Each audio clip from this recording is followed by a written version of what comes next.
महाराज जी, अगर मेरी पत्नी पूजा पाठ कर रही हो तो क्या उसका फल उसके पति को प्राप्त होता है क्या महाराज जी? नहीं, उसका चिंतन, उसका भजन उसको पूरा का पूरा प्राप्त होगा। आप यदि साधन भजन करेंगे तो आपने पाणी ग्रहण लिया है, आपकी अर्धांगिनी उसको प्राप्त होगा। लेकिन उसका साधन भजन किया हुआ वो चाहे आपको दे तो आपको प्राप्त हो सकता है, नहीं तो नहीं। आप चाहो या ना चाहो वो चाहेगा। जैसे आप गंगा स्नान करने गए तो उसका आधा पुण्य फल उसको मिलेगा, क्योंकि वो अर्धांगिनी है। पाणी ग्रहण आपने किया, उसने थोड़ी आपका हाथ रखा है, आपने उसका हाथ पकड़ा है।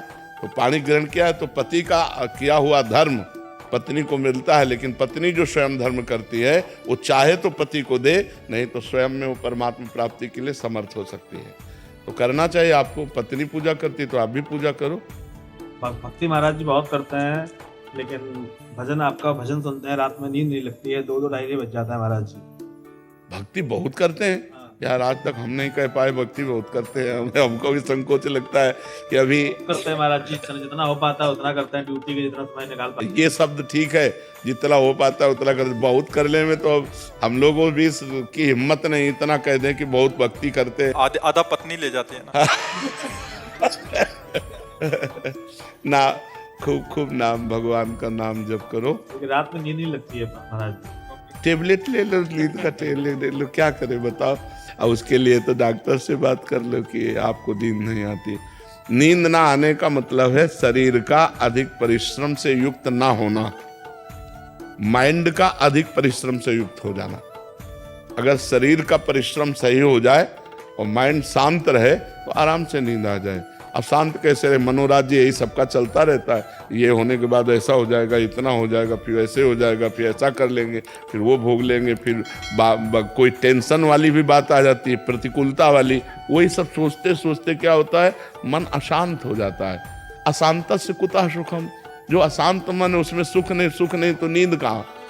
तो शरीर उतना श्रमित नहीं होता जितना माइंड श्रमित हो जाता है। और माइंड को विश्राम दो और शरीर को श्रम से युक्त करो, तभी बात। और विश्राम भगवान के नाम रूप लीला धाम में मिलेगा।